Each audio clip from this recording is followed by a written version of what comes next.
Epstein. Is Trump on it? I mean, I don't think the pictures lie, right? I mean, like, it's not just one picture. It's dozens and dozens and dozens of photos. And by the way, we don't even know how many more photos there are of Donald Trump. They're going to come after him after like the midterms. I think they're going to get the House back with the Democrats. I think he's out. Donald Trump's challenge is that MAGA coalition has totally splintered because there's a huge component within the MAGA movement, right, that was with him because of he was going to go reveal the Epstein files and uncover A, B, and C. He did say that. Now he swept it all under the rug.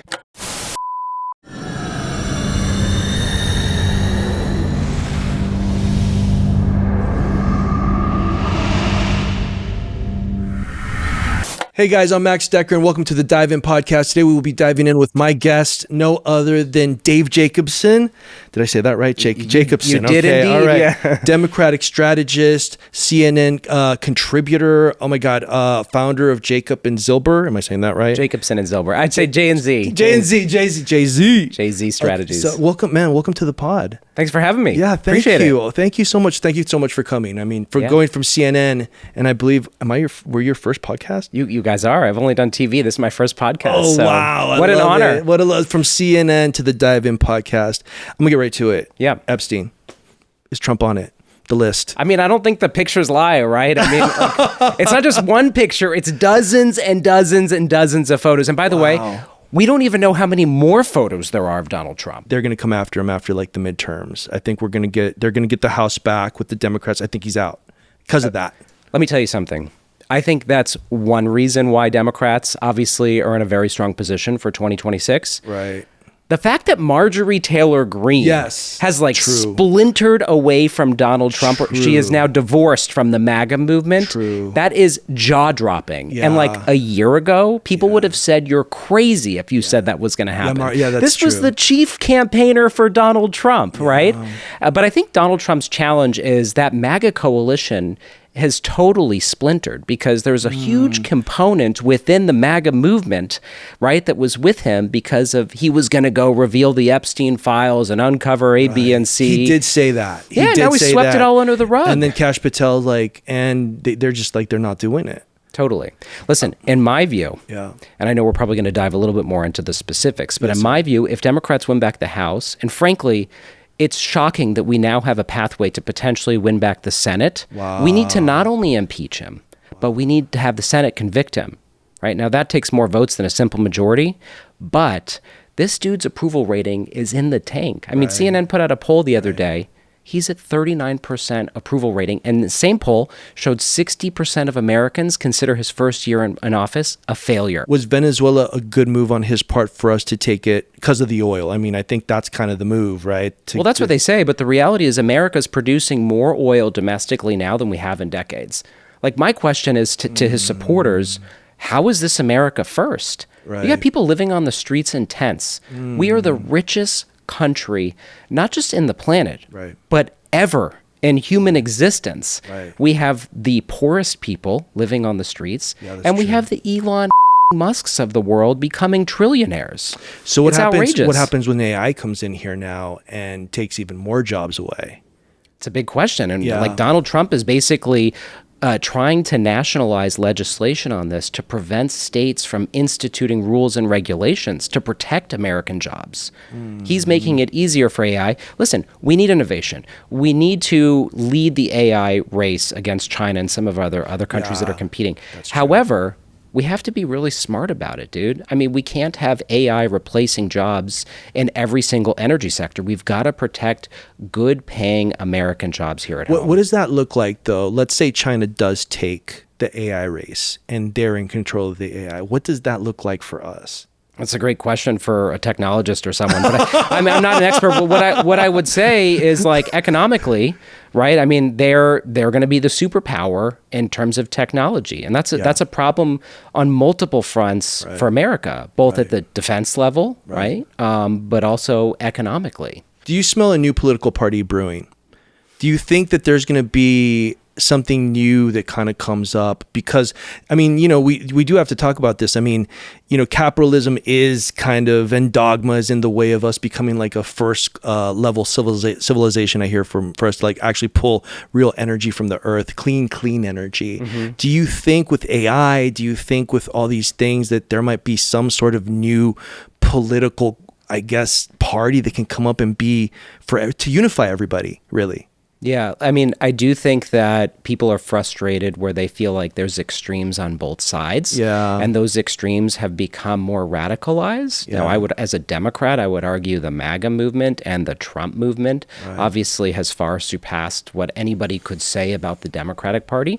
There was a wing of the Democratic Party that said defund the police and all these sorts of things, which I'm not sure is popular among any Democrats anymore, but at one point it was, and I understand people's arguments on that front. But in terms of another political party, I'm not sure that's the play. I guess the question for Democrats is like, how do they win the voters that they lost last time to get back in power? Yeah. How do they have broader appeal, right? Because like Democrats in the last presidential election, we lost a lot of our base voters.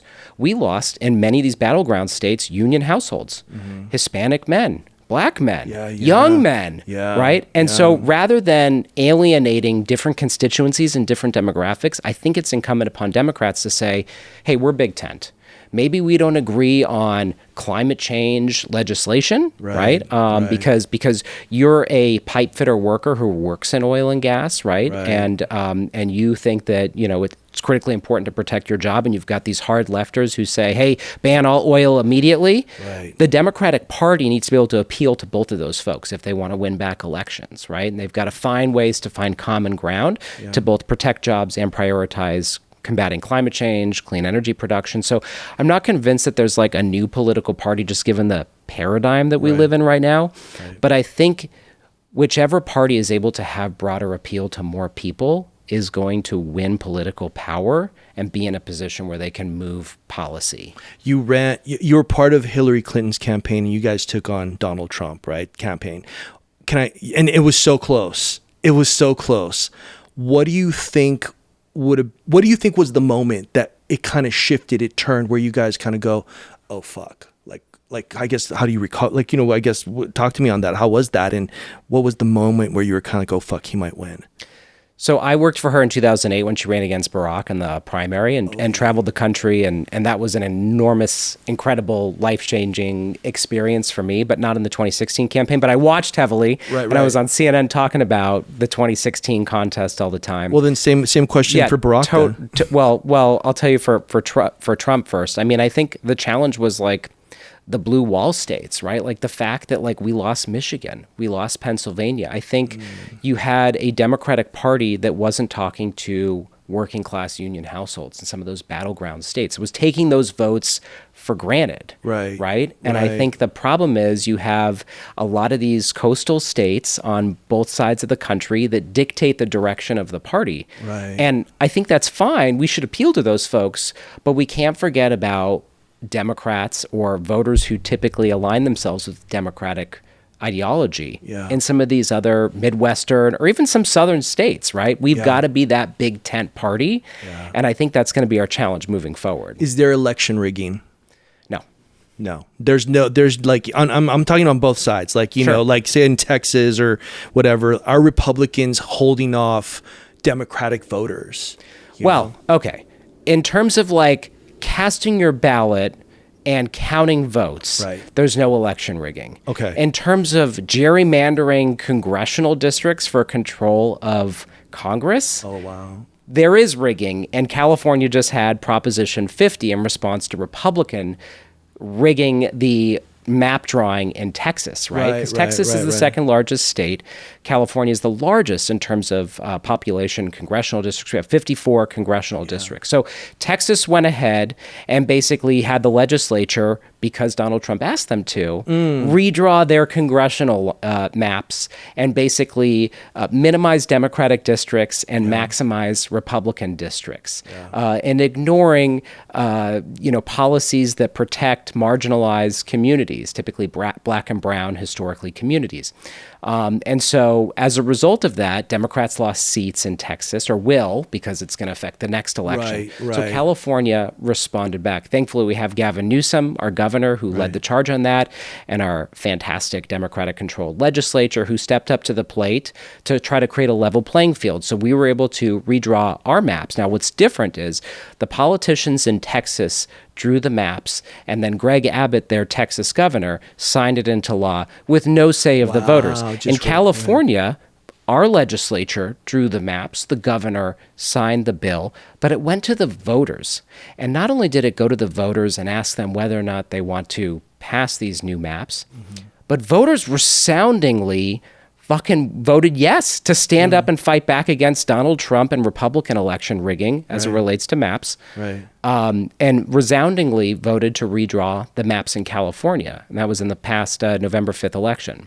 Do you think Gavin Newsom is going to be the candidate for president in the 2028? So I know Gavin, I'm friends with him, supporter of his, but I will say I'm a supporter of a lot of Democrats. And I think one of the things that's so exciting about 2028 is we have such a bench. We have such a farm team in the Democratic Party.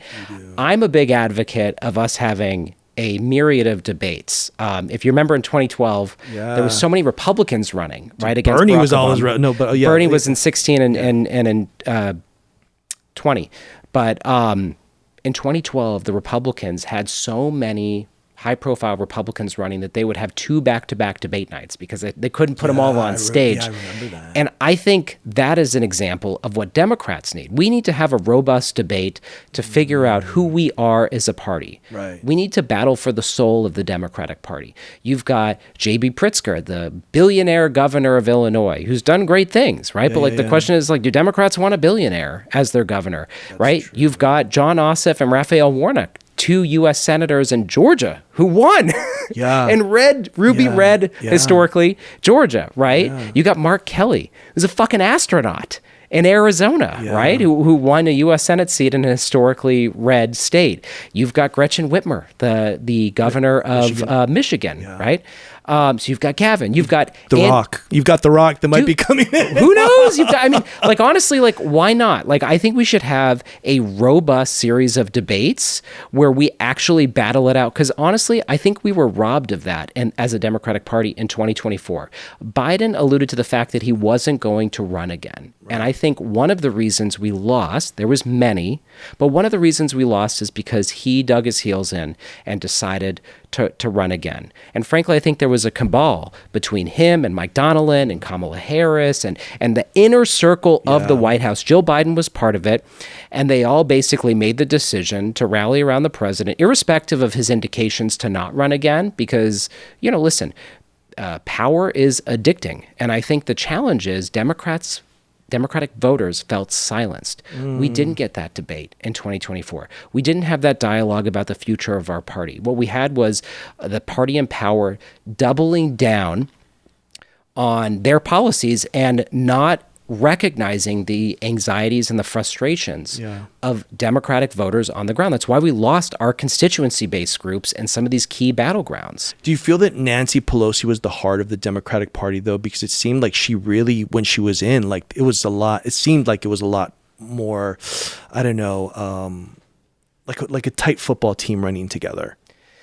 Yeah, she was an icon for Democrats. I mean, she helped Barack Obama shepherd through the Affordable Care Act, right? She helped Democrats win back the House in 2006 during the Bush administration, right? I mean, both on public policy and on electoral abilities. I mean, it's going to be hard to find someone to fill her shoes. Right now, we've got Hakeem Jeffries, the Democratic House leader, who is a bold and fearless and strong Democrat. And so it remains to be seen. He hasn't been in power in terms of the majority. He will be elected speaker if when Democrats win back the House. But I think Democrats need to be tough as nails when it comes to holding the Trump administration accountable. And I think when he is Speaker, provided Democrats win the House in the next election, I think it'll be a unique opportunity for him to step up to the plate and fill that role. So who's the Trump on the left? Who is that? Because there is like, I've noticed this with presidency, like there's a star quality, like from Bill Clinton to like, well, Ronald Reagan was a movie star, right? To like, Arnold in California. You think Arnold would run for president? No, he can't. No, he can't. But who is? I mean, other than The Rock and kind of getting him in, who kind of becomes the Trump on the left, or has that mystique, or I should say that quality that we can see that's polarizing. Yeah. I mean, my hope is that we don't have a Trump on the left. I feel like we need to... No, but not him. I think we need to fight fire with fire and like hold Trump accountable for his crimes and, impeach him and convict him, as well as like multiple members of his corrupt administration, like Kristi Noem. I've got multiple clients who have signed on in Congress just last week calling for her impeachment. Right. But I think we need somebody who can win an election. Well, who's the JFK on the left then? Yeah, I think, or the Barack Obama. Or okay. We don't, some say it's Gavin, right? Yeah, a lot of people. Some say it's Pete, Pete Buttigieg. A lot of people do say it is Gavin though, because even there's some other, I've heard, there's ringings that Gavin Newsom has that quality about him that is presidential quality. He for sure has that. I will tell you, when I worked for Hillary in 2008, I got to spend 3 days with Gavin in Iowa City. He was campaigning for Hillary at the time. He was mayor of San Francisco. He had just done, I don't know that the years match up, but obviously when he was mayor of San Francisco, he did gay marriage, was a leader, a fearless leader in that movement, among many other things. So I got to spend some time with him, and I've got family members in San Francisco who had an experience of working with him as well. He's got that charisma. He's got the policy chops. I think anybody who's a governor or a U.S. senator has the ability to run and has the gravitas to run for president. Doesn't mean that only politicians should run. We should have, if somebody obviously has the gravitas and the abilities, then we're in a democracy. Anybody should be able to run for anything, so long that they meet the criteria. But I think what is appealing to Gavin right now is that he's fighting fire with fire. He's standing up for his people, and clearly in California, his favorable ratings are through the roof, right? Democrats are pleased.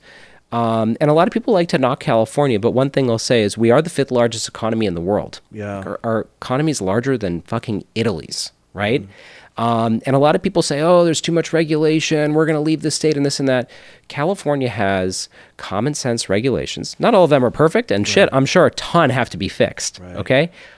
But our economy has only strengthened year after year. We are the 5th or 4th largest economy in the world, which is like mind-blowing to think about, right? Like if California was not part of the United States would not be the strongest economy in the world, most likely. Is there a chance that California will succeed from the United States?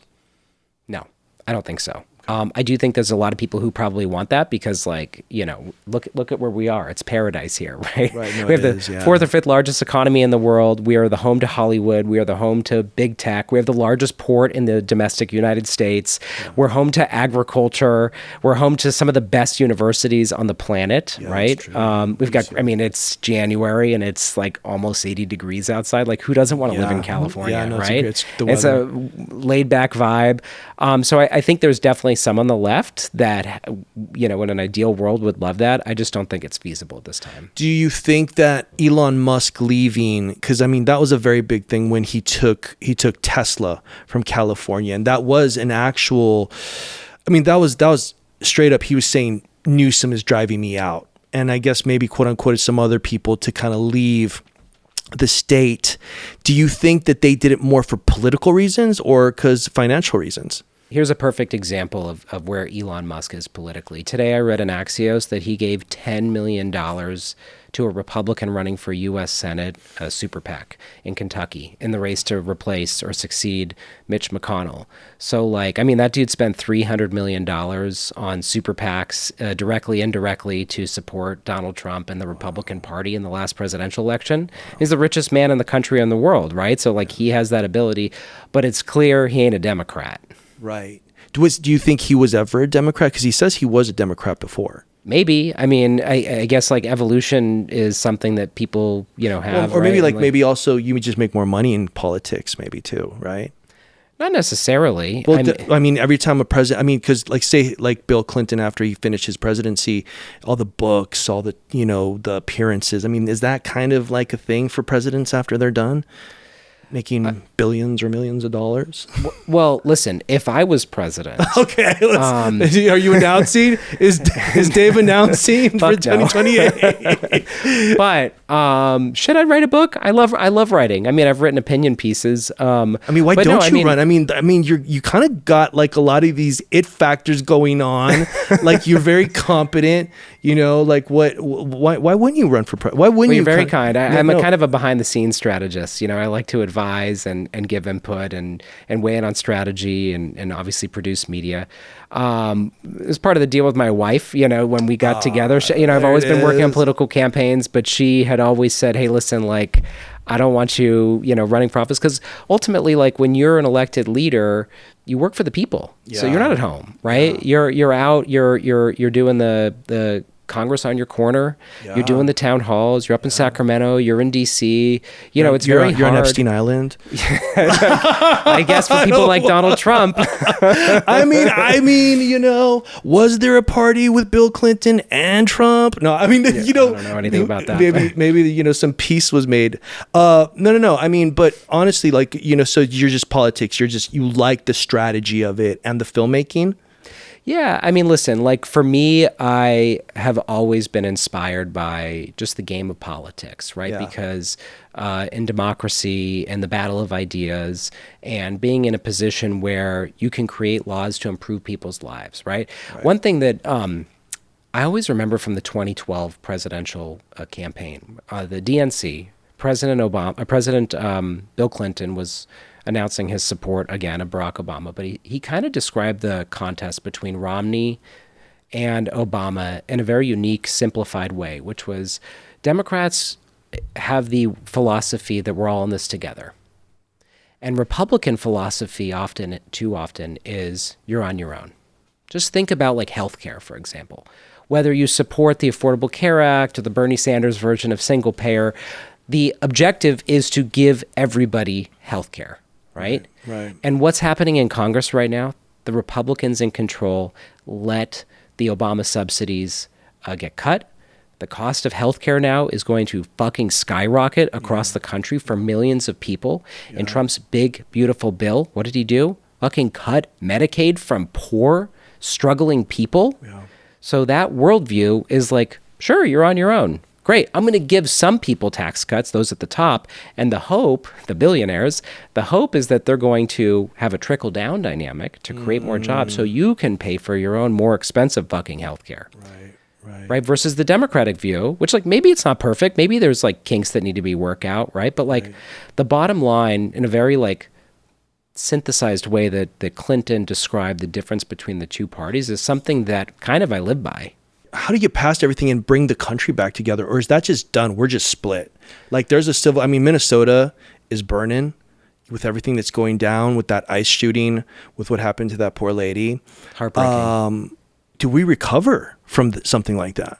We have to. I mean, we have no other option. How? But I think what's fascinating is you're seeing that we talked about this earlier, the MAGA coalition splintering. Fucking Joe Rogan is talking about how ICE essentially looks, and it's not me saying this is Joe Rogan who supported Donald Trump, looks like the Gestapo, the military on the street, kidnapping people. Yeah. And you're starting to see this in public opinion polls where like, some of those people who voted for Trump, not just Rogan, but like Hispanic men, right, are splintering away from Donald Trump. And he relied heavily. I mean, he didn't win Latinos, but like, to win an election in the United States for president, you need the Latino vote. I do want to talk about if Trump is going to run for a third term, which I think, you have your take on that. But so let's stop there. Let's put a pin in it. But I want to know, where'd you grow up? Where'd you go to school? And why the passion for politics? So I actually grew up in LA, grew up in San Fernando Valley, grew up in North Hollywood. I great family, loving parents, have one brother, Alex, mom and dad, Judy and Bruce. But we struggled economically. We were a regular middle-class family up until, I don't remember how old, 6, 7, 8.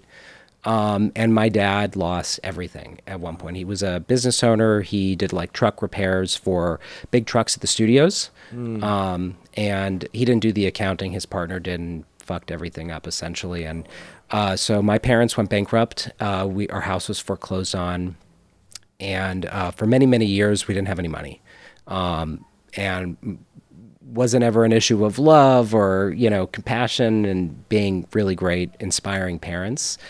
They worked really hard, but it's just, sometimes you fall in tough times. And that experience, I think, planted a seed in me on the economic realities and struggles that so many Americans face. Right. It's hard to see that sometimes in certain places in the country because you're in your bubble. But we struggled, and if I wanted to go to the movies on the weekend, right? Like it was like an issue because paying for a ticket wasn't priority number one. It was like making sure we had food on the table, right? That we could pay for the roof over our head, that we could afford summer camp and those kinds of things. So actually I started working at 14 years old for $5 an hour cash under the table. I worked at a sporting goods store in Studio City, played against sports. Unfortunately, it's no longer there. But I cleaned toilets and sharpened ice skates and vacuumed the floors and did whatever I could to get that $5 an hour. And I think for me, it planted that seed of how we don't really live in a fair economy. There's the haves and the have-nots. And I think that's gotten worse since I was a kid, where you have the billionaires and the soon-to-be trillionaires versus we live in LA. There's fucking people living and dying on the streets. It's unacceptable, Right. And matter of fact, I did a little research project for an ad we were making for one of our clients on how long it would take to spend $1 billion. And ABC had this story, ABC News, where it said if you spent $5,000 a day, every single day, it would take 500 years to spend $1 billion. Yeah. Mark Zuckerberg's worth $249 billion. Right. Okay. I don't know how Elon is half a trillion. I don't know. Yeah. It's crazy the disparity that we have. So when there's people making the claim of oligarchy in this country, I get it, So anyways, I worked my way through high school and college. Yeah. If I wanted to go out or, have extra spending money, that was it, And eventually my parents got up on their feet. My dad later got a good union job working for Metro, MTA. He was an MTA supervisor. And that further cemented for me, the importance of unions and good jobs and making sure that workers are protected. It was a great job that pulled us back up into the middle class eventually, many years later. So yeah, that's kind of my high school. What's the book that you go to that inspired, this drive and knowledge? What's the book that you kind of go, that's you're going to recommend to your children? For politics, I remember when I worked for Hillary and I was traveling the country, I read Fear and Loathing on the Campaign Trail, 1972 by Hunter S. Thompson. Mm-hmm. Fucking epic campaign book. But nowadays, what I recommend to many people is The 5 a.m. Club by Robin Sharma. Oh yeah. You see me at the gym. Yeah, I do see that. That 5 is that true? The 5 a.m. It's a game changer. Something magical, huh? It's magical. I mean, I've sacrificed my evenings. I go to bed at 9:30. I don't do Netflix or just scrolling forever. Everyone scrolls, but I don't sit there for hours on end. Right? I force myself to go to bed early because I ask myself, would you rather have the morning and crush the day, or would you rather just sit in bed and watch TV, right? And so you could be so much more productive. So that book inspired my whole routine, where I wake up in the morning and I read. Sometimes I do yoga. Sometimes if I've got a lot of work, I'll have time to myself to just power through emails or written materials that I need to produce, right? And just no one's texting me, no one's calling me, no one's emailing me. Right. So it's that protected, safe time. I call it dad time because I've got 3 kids. Yeah. And so if I'm not working, dad's always priority number one, but like typically when the kids are home, right, you've got to juggle that. And so no one is up at 5 a.m. The world is not awake at 5 a.m. Yeah, it seems like the collective isn't going off. And there's something about that 8 a.m. traffic. Jesus. Oh my God. Let's go to your career a little bit, right? Sure. You've been on CNN, been a contributor, strategized. How did that come about, your career, getting on CNN, being a contributor, and then getting on, strategizing for huge campaigns? How'd that go? How'd that happen? I had been working all over the country for many, many years. I'm from LA, but like left and traveled and did campaigns all over the country, and probably done around 300 campaigns at this point, like local. So like from city council and school board to mayor to like state legislature, statewide office, or Congress, right? U.S. Senate races. We've done super PACs or presidential races. And so I had worked as a staff person directly on campaigns. I had worked at a firm and sort of learned the business side of things and the consulting side of things. And then 10 years ago, or a little less than 10 years ago, my company partner, Max Silber, and I started J&Z Strategies. And so we're California-based. I'd say two-thirds of our work is in California, and about a third is out of state. And we're really we do stuff all over the country, but we're primarily a Western states firm. So I'd say like New Mexico West, and we do local, state, federal races. Like we work with members of Congress, members of the state legislature, candidates running for governor. And so I do all of that. That's my day job. And how I got started on CNN was I often write like opinion editorials, like op-eds or whatever, and get them placed in local newspapers. I was a Huffington Post contributor for a while. And one day when they started a new show for CNN called Newsroom LA, I think they just had like Googled where they had seen my op-eds, and they hit me up and they said, hey, like, we've seen your stuff. We're interested. Like, you do this for a living. Can you come weigh in?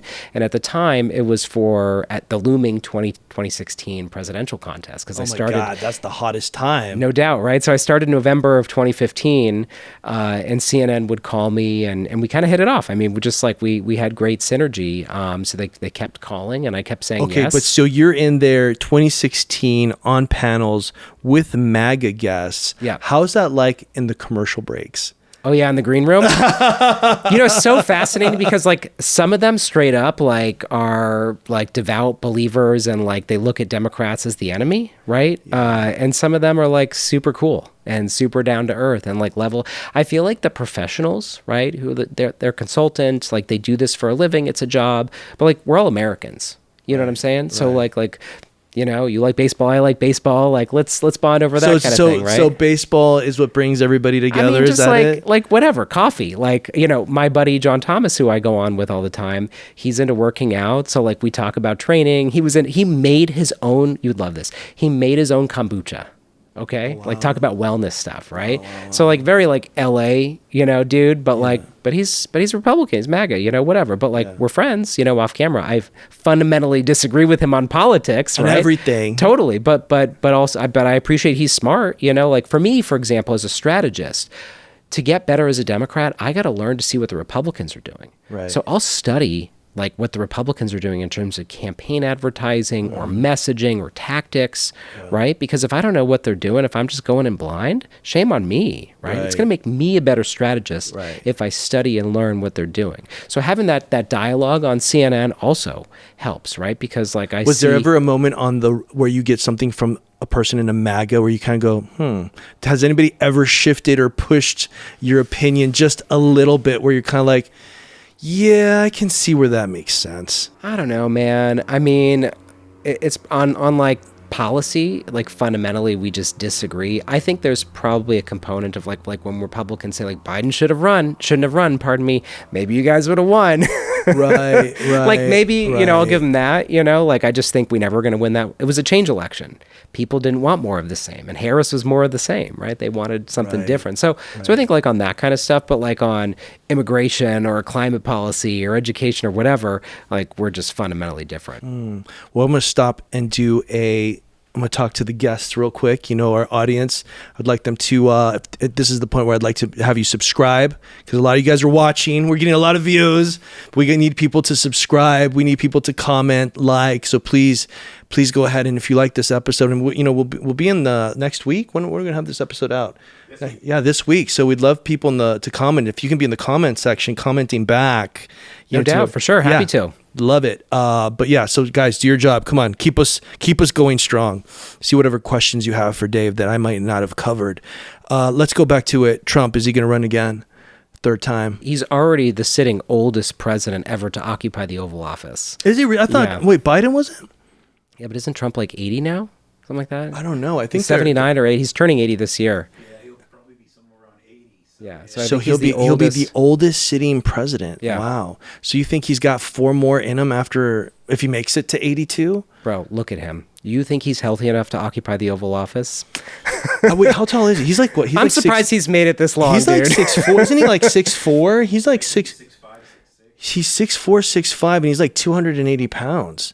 He's a big boy. Yeah, and he like eats McDonald's and Coca-Cola every single day. But Warren Buffett does too, and deeply he's doing unhealthy. Well. I don't know, man. You see some of the stuff online. Is that why you don't like him? You see what's happening to his hands. Like, I mean, the makeup can only cover so much. I don't know. Wait, do you think it could be that he suffers the same thing that Biden would, because Biden did kind of start There's no doubt that there's cognitive decline. I am certain that Donald Trump has had cognitive decline over the years, for sure, and that he doesn't have the mental capacity to serve as commander-in-chief. This dude, is losing it day by day. Let's talk about tariffs, though. Oh, fuck. Tariffs. It's the Trump tax, man. Are they working? Are they not working? Well, you ask me. You ask me. You ask your viewers. I mean, the reality is, prices are higher. Democrats are campaigning on affordability because of the Trump fucking tariff tax. Right. Everything costs more money. But I will say this. Gas is lower. I mean, it just so happens to be maybe the timing of it all. But it does kind of make you go, Biden goes into office, gas is like $5.99. Trump's in, it's like we're at $4. I mean, what do you say about that when people see the gas pump? Because that's a big deal for some people. They got those big pickup trucks in the Midwest. Well, yeah, and it's a lot cheaper in other states than in California for gas. I would argue the cost of everything, though, has gone up. And if you look at public opinion polling, I mean, in poll after poll after poll, people say that it's harder to get by.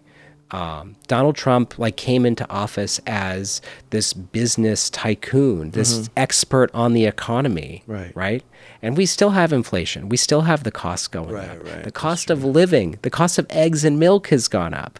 And there's a reason Democrats are winning all these elections and these off-year elections, right? We win the governor's race in Virginia. We win the governor's race in New Jersey, pardon me. We win, the state Supreme Court, or I think it was Pennsylvania had they did have state Supreme Court races. It was Georgia who had the Public Service Commission. Every single big election in 2025, Democrats have won because people are frustrated with Donald Trump. He's been in office for a fucking year. Why hasn't he lowered costs? Because he's focused on fucking Venezuela or hiding the Epstein files or having ICE terrorize our communities. He's not focused on lowering costs because if he was, costs would maybe be lower, but they're not. Well, the Venezuela move, I mean, again, going and taking, I mean, how do you feel that he just went in there and took out, I think it sets a terrible precedent. I mean, what if another country attempted to do that to us? He basically said it's okay to do. He broke international law. We don't want countries going into other countries and snatching the dictators. That dude was a fucking brutal asshole, authoritarian tyrant. Yeah, cartel leader. But if it was about drugs, then why did Donald Trump a week prior release the ex-president of Honduras? Who was a drug tycoon. So do you think it's a move, or do you think it's just something that he really wants to take over Venezuela and then maybe Greenland's on its way? Do you think that that's going to happen? What's going to happen with Greenland? It's a slippery slope, and here's the problem. What makes America safe? Sure, we have the best military on the planet. Great. We should always have that. However, well, how much was it? $1 billion? How much did they put into the military defense? This is the most that they've ever put in military defense. He's proposed this. It hasn't gone into legislation yet. He's okay. Proposing it. But here's the challenge, okay? What makes America safe is our alliance with NATO. If that's crippled, okay, or cut off, because NATO has said if you go into Greenland, we're fucking done with you, right? What happens when China and Iran and North Korea and all these axis and all axis of evil collaborate together in terms of global dominance and security across the globe? We're going to be in a position of weakness because we don't have allies. We're fucking alienating our neighbors, Canada and Mexico, every day at a time when we should be growing closer with our alliances, right? He's sowing the seeds of division with NATO, threatening tariffs on these countries that we trade with. We should be collaborating more with them. We should figure out how to fucking strengthen our partnership with NATO. That's going to make us more secure. Do you think that when we went through the fires here in Los Angeles, and because we still haven't even recovered from that, right? Gavin has taken such a hit on that.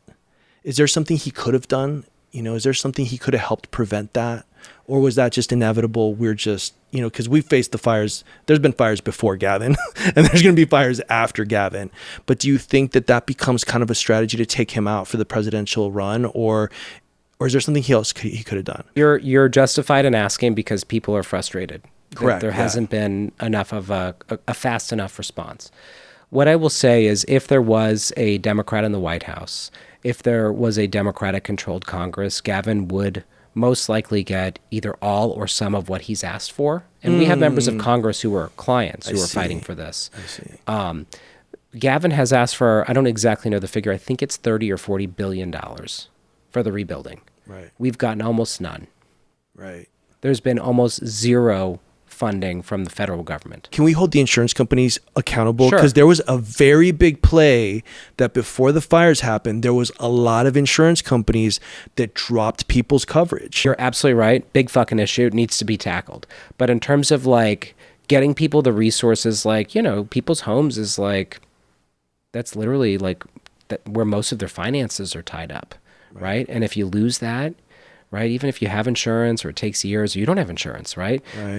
We need some kind of mechanism with FEMA or other federal response to step up and help people who are struggling. Yeah.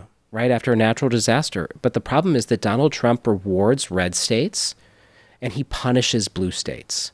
Democrats, by the way, when Barack Obama was president and a red state had some natural disaster, he fucking sent FEMA in to do their job the same way he did for blue states. That shit doesn't happen under a Trump administration. It's fucked up. It's fucked up. He's discriminating against Americans because of the state that they live in, right? Yeah. Now, let me also say, I think that Gavin is fighting vigorously for that funding, and I think if we win back control of Congress, I think that potentially could play a role. We'll cut the check. But I think also this is why you have an LA mayor's race. Karen, the mayor, Karen Bass, is a friend, and I'm a supporter. Who we'd love to have on the podcast, by the way. Yeah, Karen, I'll put in a good word. Okay, perfect. I'll put in a good word. But it's no doubt, right, that there is a race for mayor, right, as a result of this. And I think she's doing everything that she can. But I think that's why Angelinos want a dialogue. And that's why Austin Butner is another candidate. A couple other unknowns that are running. Rick Caruso just announced he's not running. He ran against her last time. Well, he's a billionaire, so people aren't going to really relate to that now, are they? Well, he spent $120 million in the last mayor's race to try to win. But he seems like he's a competent. It seems like he's a competent guy. That he built. Didn't he build the Palisades over there? He built the Grove. Yeah, he did the build. He seems like a very competent guy. That do you think if maybe he switched to Democrat or he is a Democrat? Yeah, or he. So I think here's his challenge is. So he was a Republican. Got it. Okay. Then he changed to independent. Right. The day before, this is why I think people think it's disingenuous. The day before he announced his campaign for mayor 4 years ago, he registered as a Democrat. The day before. You know what the move then is? Then fucking launches his campaign. Move is? I'll tell you what the move is as a billionaire.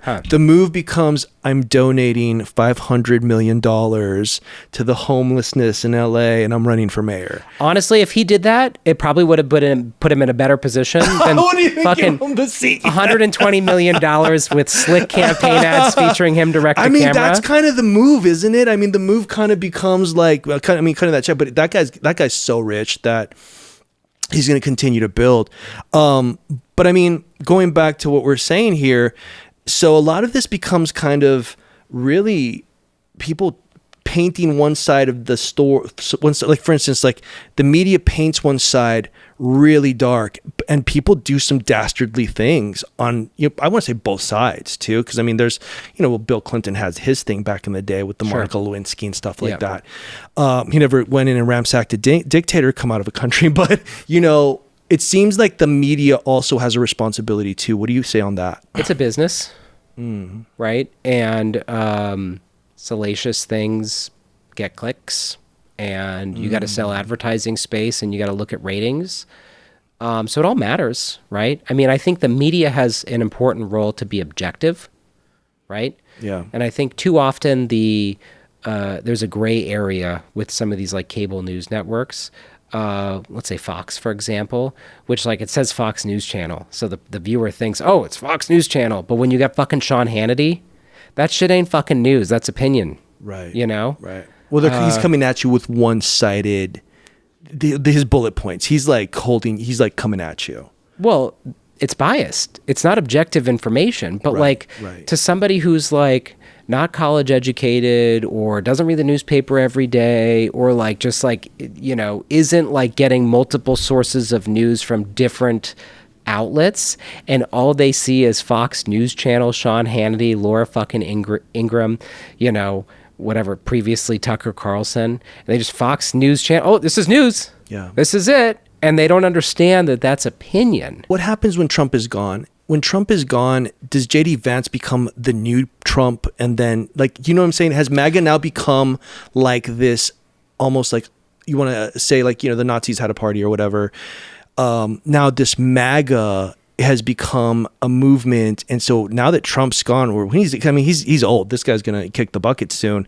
Is there going to be a new Trump in his position that's like like, you know what I'm saying? Like that's as I want to say as vicious. And I mean, is it the MAGA now? Because when he's out, does MAGA stay and then people just attack MAGA? Or when Trump's out, it's all gone? It's a really good question. And I think that side of the aisle is going to have a real a battle, because you're going to have Vance, who's going to try to be Trump 2.0. You're going to have Marco Rubio, who's going to, I mean, Marco, like, you remember Trump used to call him Little Marco in 2016, right? You remember back in the day? And Marco, of course, skewered Trump back. He's a Latino though, isn't he? I think he's Cuban American. He's Cuban American. He's a Latino. He looks like he might be giving Gavin. I think it's Rubio versus Gavin 2028. Oh, that'd be a fascinating race. But I think so. You're Why, going to have. Would you vote Rubio? No, but you're going to have Vance versus Rubio. I think you're also going to, like, who knows? Maybe Marjorie Taylor Greene runs, right? You know, maybe you get some of these members of Congress or U.S. senators, right? What about AOC though? How about AOC? Well, the big question for her is she going to run for president or is she going to run for Chuck Schumer's Senate seat? Oof. Right? Because he's currently the minority leader for Democrats in New York State. And frankly, I think that would be a super competitive race. And so the question for her is, if he runs for re-election, do you want a 50-50 shot at being a U.S. senator, or do you want a 1 in 20 shot of being of getting to round 2 for the presidential contest? Okay. Right? Is there a world in which Donald Trump runs for a third, or is somebody's VP like JD Vance? I think Steve Bannon fantasizes about this. Oh, man. I don't think constitutional scholars believe that that's legally feasible. Donald Trump can talk all he wants about it. I'm not sure that, like, frankly, he has the health and, like, capabilities. Yeah, but how much like, is talk? How much of that is talk? Like, he talks a lot of shit. Dude, no like doubt. The most shit-talking president of all time. Right. Which I think is a Conor McGregor type of character. Mm-hmm. You know, like, you have, like, these Floyd Mayweather. Like, you have, like, these anti-heroes that people love. And I think it's because of film and TV. Because you have, you know, Walter White. Entertainment, yeah. Yeah, you know, you have people, like, love that, I want to say, dialogue. So how much of that is a character and how much of that is him, do you think? So I think Donald Trump is a liar, a cheat, and a criminal, and he's reckless without a moral compass whatsoever. So he's like the Floyd Mayweather. So I think he doesn't give a shit about the law. Okay. He doesn't give a shit about the Constitution or institutional norms. And so he's going to say and do whatever the fuck he thinks he can or he wants to do, but I think it's incumbent upon the legal system to prevent that from happening. Right. We're talking about, I guess, ideas of who's going to run against who in 2028. So are you kind of saying Gavin, maybe AOC? Because I mean, AOC is like Bernie, you know, 2.0. I mean, that's the word on the street. I'm just saying. Doesn't look like Bernie, but definitely is on that side. Do you think that she has a better shot, or do you think Gavin has a better shot, or again, kind of there's just a superstar on the bench that's going to pop off here because I mean, times are like, they're wild right now. I would say two things. One, we have an embarrassment of riches with Democrats, right? I mean, there's so many people who can be compelling, like Pete Buttigieg, right, is like kind of on fire online.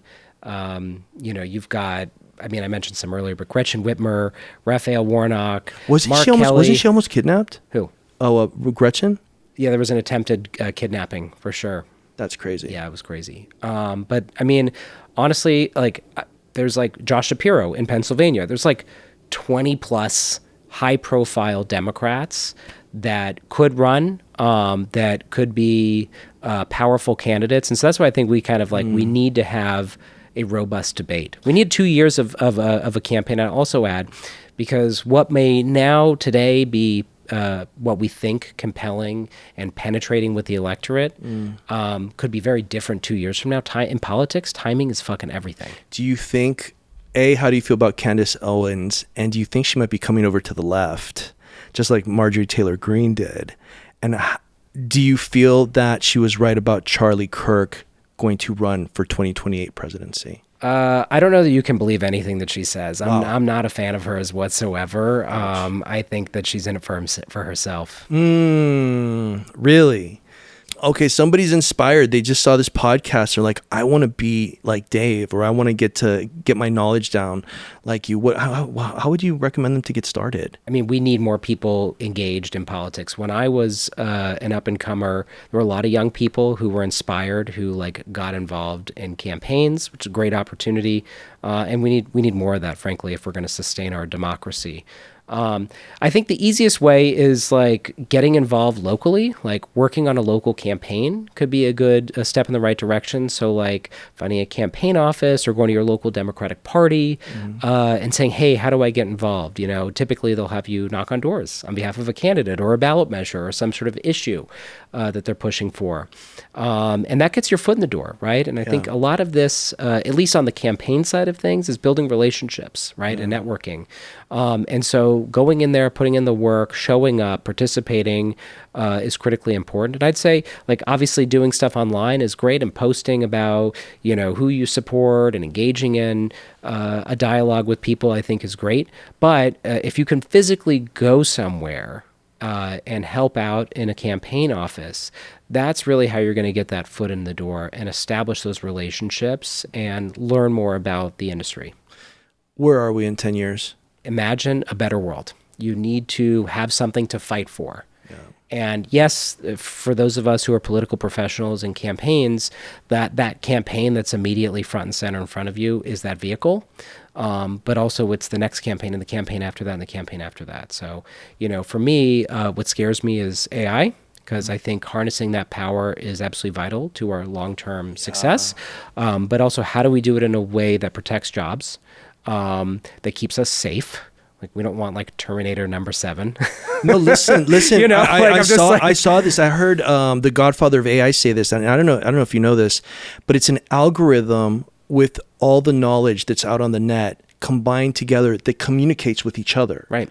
So this algorithm has learned to communicate with the knowledge it's being fed. Right. And it's its own thing. Like, people think that people created AI. No, it didn't. It's the algorithm mixed with this other entity that's talking back to us. It's like a black box. Like, nobody can really tell you the answer of how it all works. Is Donald Trump the last president? Fuck, I hope not.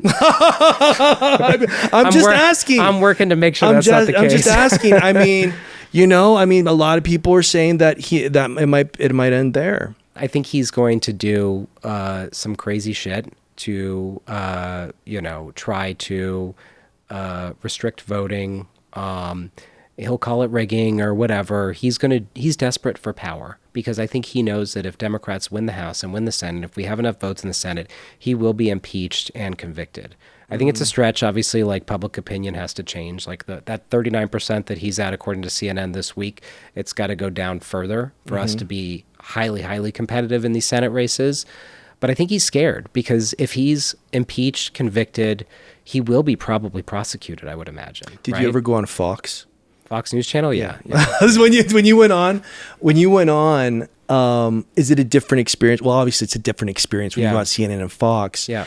But why is the data so different? Obviously everybody's kind of on their agenda, but why is it so conflictive? Because like that's one thing. Like I'll be watching like the presidency, and so and so's at this point, and then so it's always different. Why is that? Why are the polls always different?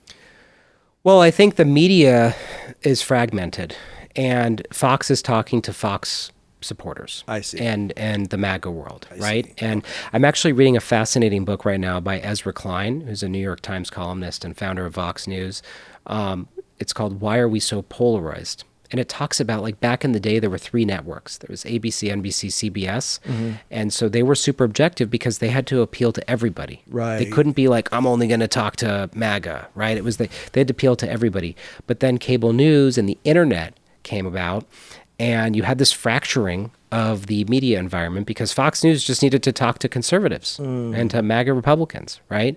They don't need to talk to Democrats, and they can have a sustained, successful business model. They can sell advertising to Hobby Lobby, which supports MAGA, and Elon Musk and SpaceX and whatever, right? Because their business model will be successful if they do that. But then, isn't that what we're seeing? Then if there's such a fracturing in press, isn't there a fracturing in the political parties then too? I mean, that's why maybe there's a fracturing in America. I mean, it's exacerbated. So there needs to be a new party. Well, it's exacerbated by the algorithms we just talked about with social media. Right. Because now the algorithm's going to feed you what you're already seeing.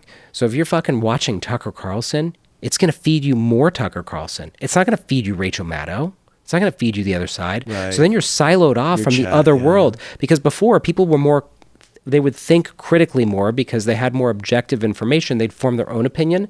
Yeah. But now they're fed an opinion, and that's all they see. They don't even see the other side. Right. And I think that's the challenge. Yeah, I see. Okay, well, I mean, hopefully something happens where, there's no more shootings in states and killing innocent people. You know what I mean?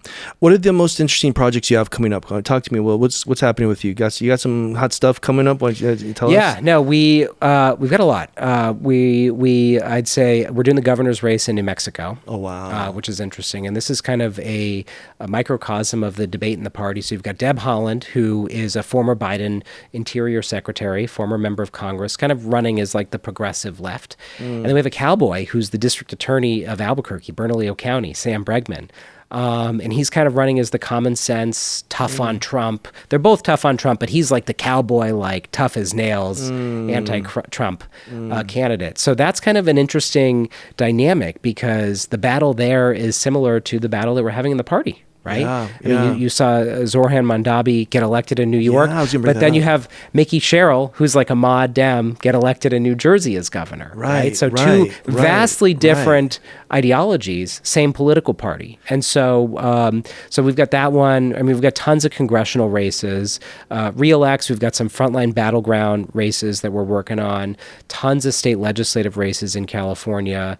And that's important too, because, California, in terms of our legislature and governor, we can move real policy to create transformational change in a way that most states can't. Just because of the size of our population, or size of our budget, right? And so that's real cool, in terms of like electing people who are great visionaries who want to do big and bold things. Because let's be real, Congress hardly ever gets anything done. What has Trump gotten done? His big, beautiful bill, right? Biden got 2 or 3 things. He got his infrastructure, American Rescue Plan, right?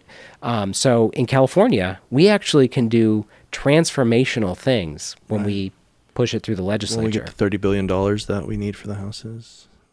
Well, hopefully Congress we can start there. Shakes that money tree. But I got to say this, you're taxed at the pump, you're taxed at the grocery store, you're taxed buying clothes, you're taxed on your job.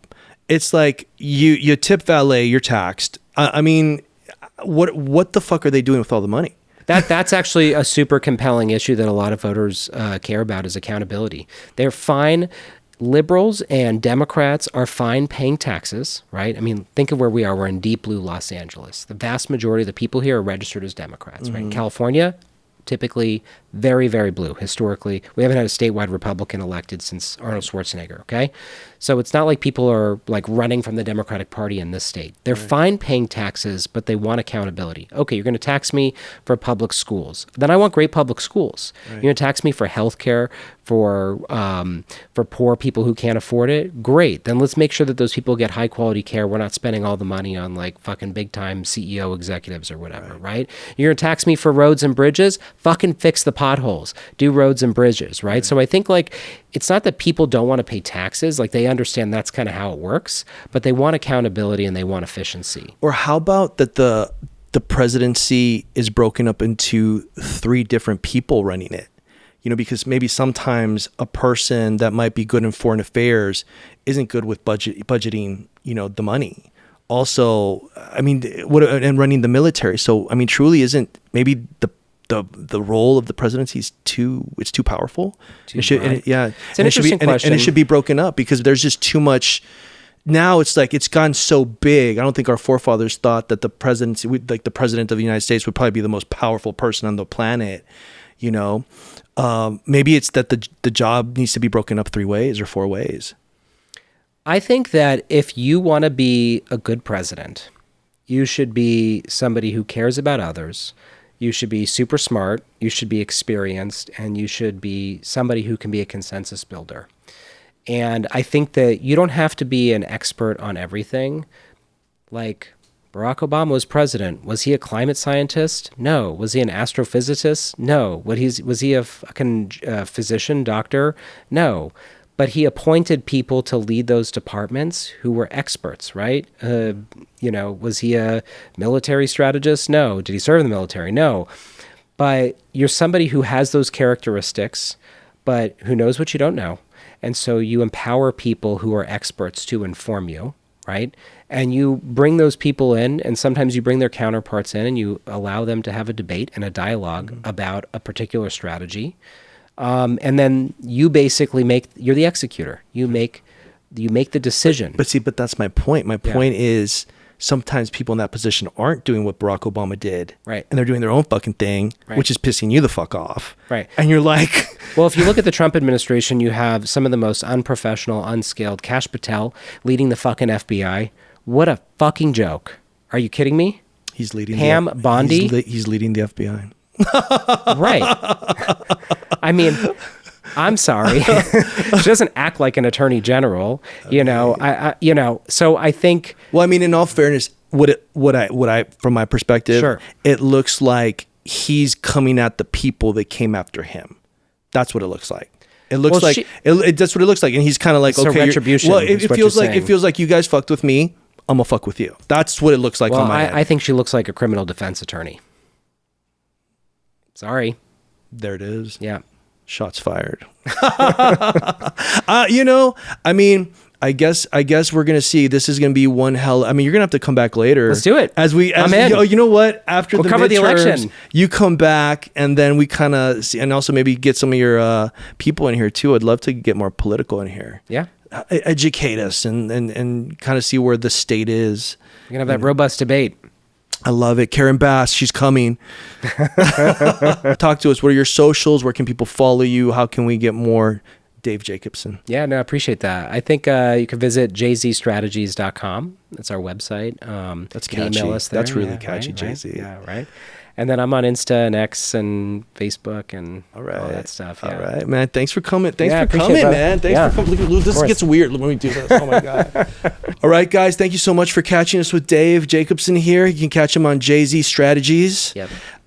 And thanks for diving in. And until next time, see you later.